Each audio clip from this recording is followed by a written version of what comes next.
நீதி கதைகள் டிவி. அந்த ஊர்ல இது மழைக்காலம். என்ன சுந்தரம், இந்த மழைக்கு நம்ம ஆத்து தண்ணி எல்லாம் பொங்கி ஊருக்குள்ள வரும் போலயே. நாம எல்லாரும் போய் தங்குறதுக்கு இந்த ஊர்ல ஒரு நல்ல வீடே இல்லை. என் குதிரை வண்டி சக்கரம் கூட சேத்துல மாட்டிக்கிட்டு ரொம்ப கஷ்டப்படுத்துது.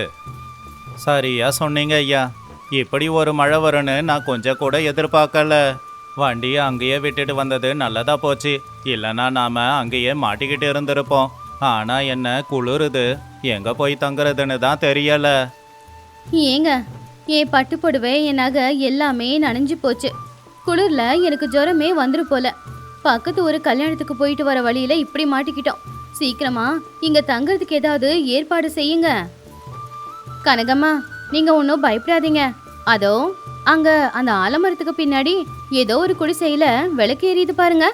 இன்னைக்கு ஒரு நாள் ராத்திரிக்கு மட்டும் அவங்க வீட்டுல இடம் கேட்டு நம்ம தங்கிடலாம். என்ன பார்வதி, நான் ஊர்லயே பெரிய மனுஷன். எனக்கு 6 மாடி வீடு இருக்கு. நான் போய் அந்த சேரும் சகதியுமா இருக்கிற ஏழை வீட்டு முன்னாடி போய் நிக்கணுமா? அது முடியாது. வேற எதனா நல்ல வீடா இருக்கான்னு கொஞ்சம் பாரு. ஐயா, இந்த இருட்டுல இவ்வளவு மழையில வேற வழி இல்லைங்க ஐயா. நாம இப்ப கௌரவத்தை பார்த்தா உயிர் போயிடுங்க ஐயா. முதல்ல உயிரை காப்பாத்திக்கலாம், அதுக்கப்புறமா கௌரவத்தை காப்பாத்தலாம். என் பேச்ச கேட்டு என் கூட அங்க வாங்க ஐயா. எல்லாரும் சேர்ந்து பத்ரையாவோட வீட்டு கதவை தட்டினாங்க. சத்தத்தை கேட்டு பத்ரையாவும் வெளியில வந்தான். அட ஐயா, நீங்களா? இந்த மழையில இந்த ஏழையோட வீட்டுக்கு வந்திருக்கீங்க? ஐயோ, எல்லாரும் நனைஞ்சு போயிருக்கீங்களே. வாங்க ஐயா, உள்ள வந்து உட்காருங்க. என் வீடு சின்ன வீடு தான், ஆனா இந்த குளிர்ல இருந்து உங்களை காப்பாத்தும். அப்போ லக்ஷ்மி வெளியில வந்து, ஏங்க யாரு வந்திருக்காங்க? ஐயோ அம்மா, நீங்களா? பார்வதி அம்மா, என்ன இப்படி நனைஞ்சு போயிருக்கீங்க? ஐயோ, உடம்பெல்லாம் நடுங்குது பாருங்க. வாங்க வாங்க, உள்ள வாங்க. உங்களுக்கு தொடச்சிக்கிறதுக்கு நான் துண்டு கொடுக்கறேன். எல்லாருமே உள்ள கூட்டிட்டு போய், என்ன பத்ரையா இது? உன் வீடு ஏன் இப்படி இருக்கு? தரை எல்லாமே மண்ணு தரையா இருக்கு. அங்கங்க தண்ணி சொட்டிக்கிட்டு இருக்கு. இதெல்லாம் ஒரு வீடா? என் வீட்டு மாட்டு கொட்டகை கூட இதை விட ரொம்ப நல்லா இருக்கும். ஏங்க கொஞ்சம் வாய் முடிக்கிட்டு சும்மா இருக்கீங்களா? பாவம், அவங்க நம்மள வீட்டுக்குள்ள கூட்டிக்கிட்டு வந்திருக்காங்க. தண்ணி விழாத இடமா பார்த்து பாயும் போட்டிருக்காங்க. இந்த மாதிரி நேரத்துல இப்படி ஒரு இடம் கிடைக்கிறதே அதிசயம். ஆமாங்க அண்ணே, பாவம் பத்ரையா அண்ணன் மனசு எவ்வளவு நல்ல மனசு. அவரு ஏழையா இருந்தாலும் வீட்டுல தங்குறதுக்கு இடம் கொடுத்திருக்காரு. அவரை நாம கஷ்டப்படுத்த கூடாது இல்லையா? ஐயா, நீங்க பெரிய மனுஷன். நீங்க என்ன சொன்னாலும் நான் கேட்டுக்கறேன். நீங்க என் வீட்டுக்கு வந்ததுக்கே நான் கொடுத்து வச்சிருக்கணுங்க. நீங்க உட்கார நான் பாய் போடுறேங்க. மழை குறையிற வரைக்கும் இங்க ஓய்வெடுத்துக்கோங்க ஐயா. உங்களுக்கு எந்த குறையும் வராம நான் கண்டிப்பா பாத்துக்கறேன். கொஞ்சம் நேரத்துக்கு அப்புறமா உள்ள இருந்து ஒரு அருமையான மனம் வர ஆரம்பிச்சுது. அடடே, என்ன சூரையா, நல்ல மனம் வருதே. இந்த மனத்துக்கு எனக்கு பசி வேற அதிகமாகுது. காலையில அந்த கல்யாண வீட்டுல வேற நான் சரியா சாப்பிடல. இந்த வாசத்துக்கு பசி ரொம்ப அதிகமாகுது. என்ன சமைச்சிருக்கீங்க? ஆமாங்க, இது சாதாரணமான மாதிரி தெரியல. மசாலா எல்லாத்தையும் போட்டு ஏதோ நெய்யில தாளிக்கிற மாதிரி இருக்கு. வாசம் ரொம்ப அருமையா வருது. அந்த வாசத்துக்கு எனக்கு பசி வர பல மடங்கு அதிகமாகுது. லக்ஷ்மி, என்ன உள்ள ஏதாவது சமைக்கிறியா? எங்க வீட்லயும் சமையல்காரங்க நிறைய பேர் இருக்காங்க. அவங்க சமைச்சா கூட இவ்வளவு நல்ல மனம் வராது. உள்ள நீ ஏதோ சமைக்கிற போல. என்ன சமைக்கிற? உண்மையே சொல்லு. அப்ப லக்ஷ்மி சிரிச்சுக்கிட்டே, பெருசா ஒண்ணும் இல்லம்மா. இன்னைக்கு என் வீட்டுக்காரரு ஆத்துக்கு போனாரா, அப்போ வலையில ஒரு பெரிய மீன் மாட்டுச்சு. அந்த மீனுனா அவருக்கு உசுறு. அந்த மீன் கிடைச்சா மட்டும் நாங்க வீட்ல தான் சமைச்சு சாப்பிடுவோம். இப்போ அந்த மீனை வச்சு மசாலா தட்டி பிரியாணி தான் செஞ்சுக்கிட்டு இருக்கேன். அப்போ சூரையா அதை கேட்டு ஆச்சரியமா, என்னது, மீன் பிரியாணி செஞ்சுக்கிட்டு இருக்கீங்களா? நான் காலையிலேயே என் வீட்டு ஆளுங்களை அனுப்பி ஆத்துல இருந்து மீனை பிடிச்சிட்டு வர சொன்னனே, எதுவும் கிடைக்கலன்னு சொன்னாங்க. அப்படி இருக்கும்போது உங்களுக்கு மட்டும் மீன் எங்க இருந்துடா கிடைச்சது? ஐயா, எனக்கு சாதாரணமா மீன் வலையிலேயே மாட்டாது. ஆனா எப்பவாவது மாட்டோம். இன்னைக்கு மாட்டினது ரொம்ப அரிதான மீன். இந்த மீன் மாட்டினா மட்டும் நான் சந்தைக்கு கொண்டு போய் விற்க மாட்டேன். அதை வீட்டுக்கு கொண்டு வந்து எப்பவுமே சமைச்சு தான் சாப்பிடுவேன். லக்ஷ்மி சுட சுட செஞ்ச அந்த மீன் பிரியாணிய கொண்டு வந்து வச்சா. அம்மா, இன்னைக்கு இந்த ஏழையோட வீட்டுல இந்த மீன் பிரியாணி தாமா இருக்கு. நீங்க பெரிய வீட்டு சேர்ந்தவங்க, உங்க வீட்டுல வகை வகையா சாப்பிட்டுருப்பீங்க. ஆனா உங்களுக்கு கொடுக்கறதுக்கு எங்க கிட்ட இது தவிர வேற எதுவும் இல்ல. எதுவும் தப்பா நினைச்சுக்காம இந்த பிரியாணியை சாப்பிடுங்கம்மா. ஐயோ லக்ஷ்மி, இதுல என்னம்மா நினைக்கிறதுக்கு இருக்கு? பசி நேரத்துல இலையில சாப்பாடு போட்டா என்ன, தட்டுல போட்டா என்ன? எனக்கு இப்பவே அந்த மீன் பிரியாணிய சாப்பிட்டு பார்க்கணும்னு ஆசையா இருக்கு. ஐயா, நீங்க கூட உக்காந்து சாப்பிடுங்க. ஆனா சூரையா மட்டும் ரொம்ப திமிரா, இல்ல சுந்தரம், எனக்கு இங்க சாப்பிட வேண்டாம். ஏன் தகுதி என்ன, இவங்க தகுதி என்ன? நான் போய் இந்த வீட்டில் உக்காந்து இந்த இலையில சாப்பாடு போட்டு சாப்பிடணுமா? அதுக்கு பதிலா நான் பட்டினியாவே இருப்பேன். ஏங்க திமிருக்கும் கூட ஒரு அளவு இருக்கணுங்க. நீங்க ரொம்ப அதிகமா பண்ணிக்கிட்டு இருக்கீங்க. பசி வரும்போது சாப்பாடு கிடைச்சா சாப்பிடணும். சரி, நீங்க பட்னியாவே இருங்க. எங்களுக்கு ரொம்ப பசிக்குது. பேசாம நாங்க 3 பேர் மட்டும் சாப்பிட்டுடுறோம். பார்வதி பிரியாணியை சாப்பிட்டு பார்த்து, ஆஹா லக்ஷ்மி, சும்மா சொல்லக்கூடாது. உன் கையில பெரிய வித்தையை வச்சுக்கிட்டு இருக்க போலியே. இந்த மீன் பிரியாணியை இது வரைக்கும் நான் சாப்பிட்டதே இல்ல. இவ்வளவு சுவையா சமைக்க தெரியுமா? அண்ணன், நீங்களும் இந்த சாப்பாடை கொஞ்சம் சாப்பிட்டு பாருங்க. ஐயா, தயவு செஞ்சு கோச்சிக்காதீங்க ஐயா. பசி அப்படிங்கிறது ஏழைக்கும் பணக்காரனுக்கும் ஒன்று தான். எங்க வீட்டில் சாப்பாடு சாப்பிட்றதால உங்க கௌரவம் குறையாது. நீங்க எங்க வீட்டுக்கு வந்த விருந்தாளி. உங்களை பட்டினியா போட்டுட்டு நாங்க சாப்பிடவும் முடியாது. தயவு பண்ணி கொஞ்சமா சாப்பிடுங்க ஐயா. சூரையாவுக்கும் பசி அதிகங்கிறதுனால அந்த மனமும் அவனை வா வான்னு கூப்பிடுறதுனால சரின்னு கொஞ்சம் சாப்பிட்டு பார்த்து அவன் ரொம்பவும் ஆச்சரியப்பட்டான். அடடே, என்ன இது அதிசயம்! இவ்வளவு சுவையா நான் இது வரைக்கும் சாப்பிட்டதே இல்லையே. என் வீட்டில் எத்தனை சமையல்காரனுங்க இருக்கானுங்க, இவ்வளோ நல்லா சமைச்சு கொடுத்ததே இல்லை. ஆனா நீ ஒரு சாதாரண ஏழையாச்சே, உன்னோட வீட்டு சமையல் எப்படி இவ்வளோ சுவையா இருக்கு? அப்போ லக்ஷ்மி சந்தோஷமா, ஐயா அதுல பெருசா ஒண்ணும் இல்லைங்கய்யா. அந்த மீனுக்குனே தனியா சுவை இருக்கும். மனசார அன்போடு சமைச்சா கஞ்சியும் கூட ருசிக்கும் அப்படின்னு எங்க பாட்டி சொல்லுவாங்க. பாத்தீங்களா ஐயா, நீங்க தகுதி கௌரவம்னு சொல்லி இருந்தா இந்த அருமையான சாப்பாட்டை சாப்பிட்ருக்க முடியாது. மண் வீடா இருந்தாலும் மனுஷங்களோட மனசு நல்லா இருந்தா எல்லாமே நல்லா தான் இருக்கும் அப்படின்னு பத்ரையா நிரூபிச்சிருக்காரு. ஆமா சுந்தரம், பத்ரையா கிட்ட இருக்கிற சொத்து அவனுடைய மண் வீடு கிடையாது, அவனுடைய நல்ல மனசு. மழையில நனைஞ்சுக்கிட்டு இருந்த நம்மள வீட்டுக்கு கூட்டிட்டு வந்து வயிறார சாப்பாடு போட்டிருக்கா அப்படின்னா அவன் மனசு எவ்வளவு நல்ல மனசு. அப்ப அதை கேட்டு சூரையா, என்ன மன்னிச்சிடு பத்ரையா. பணம், தகுதி, கௌரவம்னு உன்னை நான் அவமானப்படுத்திட்டேன். உன் வீட்டை பத்தி தப்பு தப்பா பேசிட்டேன். ஆனா இன்னைக்கு உன் வீட்டுல ஒரு பாடத்தை கத்துக்கிட்டேன். என் 6 மாடி வீட்டுல கிடைக்காத நிம்மதியும் சந்தோஷமும் உன்னோட வீட்டுக்குள்ள இருக்கு. உண்மையாவே எனக்கு இன்னைக்கு சந்தோஷமா தான் இருக்கு. ஐயோ ஐயா, நீங்க போய் என்கிட்ட மன்னிப்பு கேட்கலாமா? நான் ஏதோ வீட்டுக்கு வந்தவங்களுக்கு சாப்பாடு போட்டேன், அவ்வளவுதான். வீட்டுக்கு வந்தவங்களுக்கு சாப்பாடு போடுறது நம்முடைய கடமை தானங்க ஐயா. நான் என்னுடைய கடமையை மட்டும்தாங்க ஐயா செஞ்சேன். நீங்க எல்லாரும் வயிறார சாப்பிட்டீங்கல்ல, எனக்கு அதுவே போதும். பத்ரையா, லக்ஷ்மி, நீங்க செஞ்ச உதவியை நாங்க என்னைக்குமே மறக்க மாட்டோம். மழை நின்னு போச்சு. சரி, நாங்க கிளம்புறோம். நீங்க எங்களுக்கு செஞ்ச உதவியையும் நீங்க போட்ட மீன் பிரியாணியையும் நான் மறக்கவே மாட்டேன். பத்ரையா, நாளைக்கே ஆளுங்களை அனுப்பி வைக்கிறேன். உன்னோட வீட்டு கூரைய அவங்க சரி பண்ணி கொடுப்பாங்க. நீ வேண்டான்னு மட்டும் சொல்லக்கூடாது. இன்னைக்கு என்னோட பசியாத்தி என் உசிரை காப்பாத்தி இருக்க. உனக்காக நான் எது வேணும்னாலும் செய்வேன். எல்லாரும் சந்தோஷமா அங்கிருந்து கிளம்புனாங்க. இந்த கதையில இருக்கிற நீதி என்னன்னா, உண்மையான சொத்துங்கிறது பெரிய மாடி வீடோ இல்ல கை நிறைய பணமோ இருக்கிறதோ இல்ல. நல்ல மனசு, மத்தவங்களுக்கு உதவி செய்யணும் அப்படிங்கிற எண்ணம். அந்த எண்ணம் பத்ரையா கிட்டயும் லக்ஷ்மி கிட்டயும் இருந்துச்சு. அதுதான் அவங்களுடைய உண்மையான சொத்து. அது ஒரு அழகான சின்ன கிராமம். சுத்திலும் பச்சை பசேல்னு பெரிய ஆறு குளத்தோட பாக்குறதுக்கு ரொம்பவும் அழகா இருந்துச்சு. அந்த ஊர்ல இப்ப வெயில் இல்ல, ஆகாயம் ரொம்ப அமைதியா இருந்துச்சு. அந்த ஊர்ல இடி மின்னல் சத்தம் எதுவுமே இல்லாம மேகங்கள் எல்லாம் கருக்க ஆரம்பிச்சு சின்னதா தூறல் மட்டும்தான் விழுந்துகிட்டு இருந்துச்சு.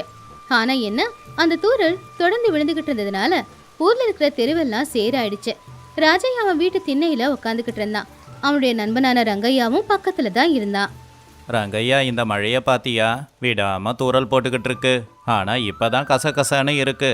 ஆனா சின்ன வயசுல மழை பெய்யும் போது சேராவே இருந்தாலும் நாம இறங்கி அதுலயே ஓடுவோம். ஆமா ராஜையா, ஆனா நம்மளை விடு, நாம வீட்டுக்குள்ள உக்காந்துக்கலாம். ஆனா வெளியில இந்த வாயில்லாத ஜீவன்கள் தான் ரொம்பவே கஷ்டப்படும். ஆனா என்ன பண்றது?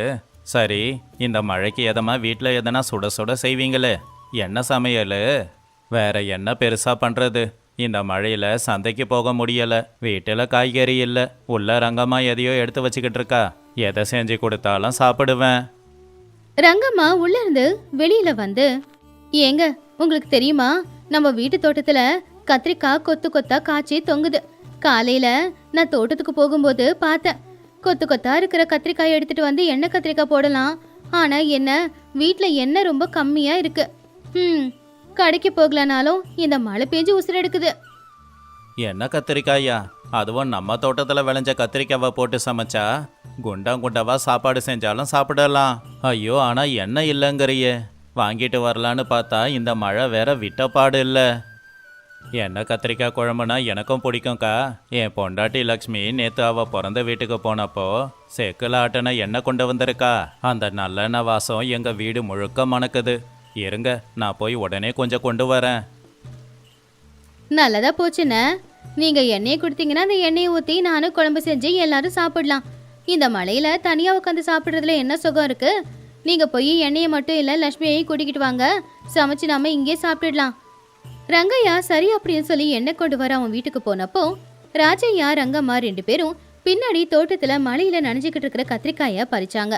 ஒவ்வொரு கத்திரிக்காயும் நீல நிறத்துல பாக்குறதுக்கு பளபளன்னு ஜொலிச்சுது. மழைத்துளி கத்திரிக்காய் மேல விழுந்து முத்து மாதிரி ஜொலிச்சுக்கிட்டு இருந்துச்சு. அப்பதான் ஒரு கையில கொடைய பிடிச்சுக்கிட்டு ரங்கையாவோட பொண்டாட்டி லட்சுமி அந்த பக்கமா வந்தா. என்னக்கா இந்த மழையில போய் கத்திரிக்காய் பறிச்சுக்கிட்டு இருக்க? மழையில நனையிறதுனால குளிர் எடுக்கல? எனக்கு இப்பவே போர்வை போத்திக்கிட்டு படுக்கலாம் போல இருக்கு. வா லட்சுமி, உனக்காக தான் நானும் காத்துக்கிட்டு இருந்தேன். இப்பதான் அண்ணன் எண்ணெயை கொண்டு வரேன்னு உங்க வீட்டுக்கு போயிருக்காரு. இன்னைக்கு எங்க வீட்டுல கத்திரிக்காய் குழம்பு. இந்த மழையில சமைச்சு எல்லாரும் ஒன்னா உக்காந்து சாப்பிடலாம். அடடா, உன் கையால நீ என்ன கத்திரிக்காய் சமைச்சு கொடுக்குற அப்படின்னா நான் என்ன வேணாம் நான் சொல்ல போறேன். இப்ப நான் மட்டும் எங்க போய்கிட்டு இருக்கேன்? நம்ம பக்கத்து தெருவுல நம்ம ராமையன வீடு இருக்குல்ல, அங்க தேங்காய் வெட்டினாங்களாமா. அதான் கொஞ்சோண்டு தேங்காய் துருவுல கேட்டுட்டு வரலான்னு போறேன். எண்ணெய் கத்திரிக்காய் குழம்புல கடைசியில் இந்த தேங்காய் துருவுல தூவுனா சுவை நல்லா இருக்கும். சரியா சொன்னமா லக்ஷ்மி. நமக்கு இவ்வளவு வயசானாலும் சின்ன வயசுல சாப்பிட்ட அந்த எண்ணெய் கத்திரிக்காய் குழம்ப மறக்கறதில்ல. ரங்கையா, சீக்கிரமா வா. ரங்கையா எண்ணெய் பாட்டில எடுத்துக்கிட்டு வந்தான். இதோ வந்துட்டேன் ராஜையா. பாத்தியா, செக்கில் ஆட்டின சுத்தமான நல்லெண்ணெய். பார்க்க எவ்வளோ நல்லா இருக்குல்ல. லக்ஷ்மி, நீ எப்போ இங்கே வந்த? சரி வாங்க வாங்க, சமையல் வேலை ஆரம்பிக்கலாம். சரி வா லட்சுமி, நம்ம 2 பேரும் வீட்டுக்குள்ள போய் அடுப்பை பற்ற வச்சு சமையல ஆரம்பிக்கலாம். நல்ல வேலையா நேத்தே கொஞ்சம் காஞ்ச விறக வீட்டுக்குள்ள பத்திரமா வச்சிருக்கேன். அதை வச்சு இன்னைக்கு சமையல முடிச்சிடலாம். கொஞ்சோண்டு புகை வரும், இருந்தாலும் அதுக்கப்புறம் நெருப்பு பிடிச்சிக்கும், குளிருக்கும் இதமா இருக்கும். அப்படி ரங்கம்மா லட்சுமி 2 பேருமே சமையலறைக்குள்ள போனாங்க. ராஜையா ரங்கையா 2 பேருமே திண்ணையில உட்காந்துக்கிட்டு அந்த காலத்து கதைய பேசிக்கிட்டு இருந்தாங்க. அந்த காலத்துல அக்கத்து பக்கத்து வீட்டுக்காரங்களுக்கு நடுவுல எப்படி ஒரு பந்த பாசம் இருந்துச்சுன்னு அவங்க பேச்சு மூலமா தெரிஞ்சுக்கலாம். அந்த காலத்துல ஒரு வீட்டுல சமைச்சா அந்த ஊரே சாப்பிடலாம். என்னமோ ரங்கையா, அப்பெல்லாம் மழை பெஞ்சாலும் ஊருக்கு மத்தியில் உட்காந்துக்கிட்டு ஊரு கதை உலக கதையெல்லாம் பேசுவோம். இப்பெல்லாம் அவங்க வீட்டில் தான் இருக்கோம். மழையால தான் நம்ம ஒன்றா பேசுகிறோம். ஆமாம் ராஜையா, அந்த காலத்தில் நம்ம தாத்தாங்களாம் 100 வயசு வரைக்கும் வாழ்ந்தாங்களாம். அவங்க எப்படி வாழ்ந்தாங்க? நல்ல ஆரோக்கியமான சாப்பாடு சாப்பிட்டு மனசுக்குள்ள எதையும் வச்சுக்காம அக்கம் பக்கத்தில் இருக்கிறவங்க கிட்ட சொல்லிட்டா பாரம் குறைஞ்சிடும். அப்போ உடம்புக்கு எந்த பிரச்சனையும் வராது. எங்கள் தாத்தாவும் என்கிட்ட கதையாக சொல்லுவார். அந்த காலத்தில் கத்திரிக்காய் தான் எல்லா காய்கறிக்கும் ராஜாவாமா. அதை வச்சு எல்லா குழம்பையும் செய்வாங்களாமா. அதில் என்ன செஞ்சாலும் இந்த எண்ணெய் கத்திரிக்காய் குழம்பு மாதிரி வராதுன்னு சொல்லுவார். அதை தான் நாம் இன்னைக்கு சாப்பிட போகிறோம். அப்போ உள்ள இருக்கிற ரங்கம்மா, ஏங்க மசாலா அரைக்கணும், அந்த உரலை கொஞ்சம் தண்ணியை ஊற்றி கழுவுங்க. மழை தண்ணியை பிடிச்சி கழுவுங்க, அப்போதான் நல்லா சுத்தமாகும். நான் வந்து மசாலாவை போட்டு அரைச்சி எடுத்துக்கிறேன். சரி ரங்கம்மா, இதோ இப்பவே சுத்தம் பண்றேன். ராஜையா எழுந்துச்சு போய் உரலை நல்லா கழுவி கொண்டு போய் உள்ள வச்சிட்டான். இப்போ ரங்கம்மா அதுல இஞ்சி பூண்டு அப்புறம் கொஞ்சம் மிளகா தனியா எல்லாத்தையும் போட்டு வறுத்து அரைக்கும் போது அதுல இருந்து வர சத்தம், அந்த மனம் அந்த வீடு முழுக்க கூட பரவ ஆரம்பிச்சிடுச்சு. லக்ஷ்மி அந்த கத்திரிக்காய 4 துண்டா வெட்டி அத உப்பு தண்ணியில போட்டு ஊற வச்சா. இந்த கத்திரிக்காயை வெட்டுறது சாதாரண விஷயம் இல்ல. மழை காலம் இல்ல, உள்ள பூச்சி போட்டு இருக்கும். பார்த்து தான் வெட்டி போடணும்லக்கா. ஆமா ஆமா, அதனாலதான் ஒவ்வொன்னா பார்த்து வெட்டி உப்பு தண்ணியில போட்டுக்கிட்டு இருக்கோம். தோட்டத்துல விளைஞ்ச காய் இல்ல, எந்த ரசாயனமும் கலந்ததே இல்ல. ஆமா, உன் வீட்டுக்காரருக்கு காரம் கொஞ்சம் கூட இருந்தாதான் அவரு ரொம்ப விருப்பப்பட்டு சாப்பிடுவாருல. அப்போ அதை கேட்டு ரங்கையா, ஆமா அண்ணி, இந்த எண்ணெய் கத்திரிக்காய் குழம்பெல்லாம் காரசாரமா இருந்தாதான் 4 வாய் சாப்பாடு கூட இறங்கும். ஆமா, சோறு எதில் வடிக்கிறீங்க? ஸ்டீல் பாத்திரத்துல வடிக்காம மண் பாத்திரத்துல வடிங்க, இன்னும் நல்லா இருக்கும். மண் பாத்திரத்துல தான் சமைக்கிறாங்க. அந்த அக்கா என்னைக்கு ஸ்டீல் பாத்திரத்துல சமைச்சிருக்காங்க? மண் பாத்திரத்துல சமைச்சா சுவை அதிகமா இருக்குன்னு அவங்களுக்கு தெரியும். ரங்கையா, சின்ன வயசுல இப்படி மழை பெய்யும் போது வேர்க்கடலையை வேக வச்சு ஒருத்தருக்கு ஒருத்தர் அதுக்காக அடிச்சுக்குவோமே, எவ்வளோ நல்லா இருக்கும். அந்த காலமே காலம்தான். ஆமா ரங்கையா, அந்த காலத்துல நமக்கு சரியா சாப்பாடு கூட கிடைக்காது. அப்பா அம்மா விட்டுட்டு அப்படியே வேலைக்கு போயிடுவாங்க. ஆனா நாம ஒருத்தருக்கு ஒருத்தர் பார்த்து சிரிச்சுக்கிட்டே விளையாடிக்கிட்டே சாயந்தரம் வரைக்கும் ஓட்டிடுவோம். என்ன இருந்து என்ன, அந்த காலத்து நட்பு மாதிரி வருமா? கொஞ்ச நேரத்துல சமையல் வேலை முடிஞ்சது. ஒரு பக்கம் சாதமும் வெந்தாச்சு, இன்னொரு பக்கம் கத்திரிக்காய் குழம்பும் வெந்தாச்சு. ரங்கம்மா போய் வாழை இலைய பறிச்சுக்கிட்டு வந்தா. குழம்பு கொதிக்கும் போது வர மனம் அந்த வீடு முழுக்க பரவி எல்லாருடைய பசிய 2 மடங்கு அதிகமாக்குச்சு. ஏங்க, எல்லாரும் இன்னும் திண்ணையில என்ன பண்றீங்க? உள்ள வாங்க, சாப்பாடு தயாராயிடுச்சு, சூடா இருக்கு. இந்த மழை பெய்யும் போது இந்த குளிருக்கு நாம சூடா சாப்பிட்டாதான் அது சாப்பிட்ட மாதிரி இருக்கும். சீக்கிரம் வாங்க. அக்கா, நான் கொண்டு வந்த தேங்காய் துருவல மேல தூவி விட்டியா? அப்பதான் சுவை இன்னும் அதிகமா இருக்கும். எண்ணெய் மிதக்குது குழம்புக்கு மேல, அது பாக்குறதுக்கே நல்லா அழகா இருக்கு. அட அட அட, அந்த கலரே நல்லா இருக்கு. சிகப்பாவும் இல்லாம மஞ்சளாவும் இல்லாம நடுவுல ஒரு கலரு. சாப்பாட்டை போட்டு அந்த குழம்பு அதுக்கு மேல ஊத்து. ரங்கையா சாப்பாடு சாப்பிட்டு, அட அட அண்ணி, சும்மா சொல்லக்கூடாது. அந்த மசாலாவோட மனமும் நல்லா வெந்திருக்கிற கத்திரிக்காயும் எல்லாம் சேர்ந்து குழம்பு ரொம்ப நல்லா இருக்கு. நான் 2 குண்டா சோறு சாப்பிடுவேன். உங்க எல்லாருக்கும் செஞ்ச சாப்பாடு பிடிச்சிருந்தா எங்களுக்கு அதுவே போதும். இந்த மழையால ஒரு வாரமா நம்ம யாருக்குமே வேலை இல்ல. இருந்தாலும் ஏதோ இருக்கிறத வச்சு சந்தோஷமா சமைச்சு சாப்பிடும்போது இருக்கிற சந்தோஷமே தனிதான். உண்மைதாக்கா, இந்த மாதிரி நேரத்துல ஒருத்தங்களுக்கு ஒருத்தங்க துணையா இருக்கிறதே பெரிய விஷயம். எல்லாரும் அவங்கவுங்க கஷ்டத்தை பெருசா பேசிக்கிட்டு மத்தவங்க கஷ்டத்தை மறந்துட்டு அவங்க கஷ்டம்தான் பெருசுன்னு நினைக்கிறாங்க. பாத்தியா ரங்கையா, வெறும் ஒரு கத்திரிக்காய் குழம்பு நம்மள ஒன்னா சேர்த்துருக்கு. இதான் கிராமத்து வாழ்க்கை. இருக்கிறத வச்சு ஒருத்தருக்கு ஒருத்தர் கொடுத்துக்கிட்டு சந்தோஷமா வாழறது. இது எத்தனை பேருக்கு கிடைக்கும்? பின்ன சும்மாவா ராஜையா? ஒன்னா வாழும்போது தான் சந்தோஷம் கிடைக்கும்னு பெரியவங்க நம்மள சொல்லி வளர்த்துருக்காங்க. எனக்கு தெரிஞ்சு இருக்கிறத வச்சு வயிறார ஆக்கி சாப்பிட்றது தான் சந்தோஷம். வெளியில தூரல் போட்டுக்கிட்டே இருந்துச்சு. 4 பேருமே சுட சுட சாதத்தோட சுட சுட குழம்ப ஊத்திக்கிட்டு சந்தோஷமா வயிறார சாப்பிட்டுக்கிட்டு இருந்தாங்க. ஒரு வாரமா வேலைக்கு போகாம கையில வருமானமே இல்லைனாலும் கூட தோட்டத்துல இருந்து பறிச்சுட்டு வந்த கத்திரிக்காயும் பக்கத்து வீட்டுக்காரங்க கொடுத்த எண்ணெயை வச்சு சமையல் செஞ்சு சாப்பிட்டு மனசுக்குள்ள இருக்கிற கவலை எல்லாத்தையுமே சாப்பிட்டே மறந்தாங்க அவங்க 4 பேரும். ஏங்க, இந்த எண்ணெய் கத்திரிக்காவுக்கு கலந்த மசாலா கொஞ்சம் அதிகமா இருக்குன்னு எடுத்து வச்சிருக்கேன், அது போடவா? சாதத்தோட கலந்து சாப்பிட்டா அமிர்த மாதிரி இருக்கும். பரவாயில்ல ரங்கம்மா, அதை ராத்திரிக்கு எடுத்து வை. ராத்திரி நல்லெண்ணெய் ஊற்றி கலந்து சாப்பிட்றேன். ரொம்ப நாளைக்கு அப்புறம் வயிறார சாப்பிட்ருக்கேன். ஆமா ராஜையா, லக்ஷ்மி நீ பாத்தியா? நாம கொடுத்து வச்சவங்க. அக்கம் பக்கத்து வீட்டில் இருக்கிறவங்க நமக்கு நண்பர்களா இருக்காங்க. உண்மைதாங்க. இன்னைக்கு அக்கா வீட்டுல சமைச்சு சாப்பிட்டுட்டோம், நாளைக்கு நம்ம வீட்டுல நாம சமைக்கலாம். இருக்கிறத வச்சுதான் நாளைக்கு நாம 4 பேரு நம்ம வீட்டுல சாப்பிடலாம். கண்டிப்பா நாங்களும் வரோம் லக்ஷ்மி. கிராமத்தோட அருமையே அதுதானே. யார் வீட்லயும் அவங்க சமைச்சதை அவங்களே சாப்பிட மாட்டாங்க, எல்லாருக்கும் கொடுத்து பங்கு போட்டு தான் சாப்பிடுவாங்க. சரி வாங்க, வயிறார சாப்பிட்டு முடிச்சிட்டோம். அப்படியே திண்ணையில உக்காந்து அந்த மழையை பார்த்து ரசிச்சுக்கிட்டே கதை பேசிக்கிட்டு இருக்கலாம். கொஞ்ச நேரம் கழிச்சு நல்ல டீயா போட்டு குடிப்போம். அன்னைக்கு இருட்டாக ஆரம்பிச்சது. மழை விட்ட பாடில்ல. வீட்டுக்குள்ள சின்னதா ஒரு மண்ணெண்ணெய் விளக்க ஏத்தி வச்சாங்க. அந்த விளக்கோட வெளிச்சப்பட்டு அவங்க 4 பேருடைய முகமும் நல்லா பளிச்சுன்னு தான் இருந்துச்சு. அவங்க மனசுக்குள்ள சோகம் இல்ல, கஷ்டம் இல்ல, எந்த ஒரு பொறாமையும் இல்ல, சுயநலமோ இல்ல. கிராமத்து வாழ்க்கையில இதுதான் ரொம்ப பெரிய சந்தோஷம். ஒருத்தங்க வீட்டுல ஒருத்தங்க சமைச்சு அவங்களே சாப்பிட மாட்டாங்க, அக்கத்து பக்கத்து வீட்டுக்காரங்களுக்கு கொடுத்து சாப்பிடுவாங்க. இல்ல அவங்களையும் வீட்டுக்கு கூட்டிட்டு வந்து அவங்களுக்கும் வயிறார சாப்பாடு போட்டு கூடவே உட்காந்து இவங்களும் சாப்பிடுவாங்க. எப்பவுமே நம்ம கிட்ட இருக்கிறதுல நாமளே சாப்பிட்டு சந்தோஷப்படக்கூடாது. அது கஞ்சியோ கூழோ இன்னொருத்தங்களுக்கு கொடுத்து கூடவே உட்காந்து சாப்பிடுறதுல தான் சுகமே.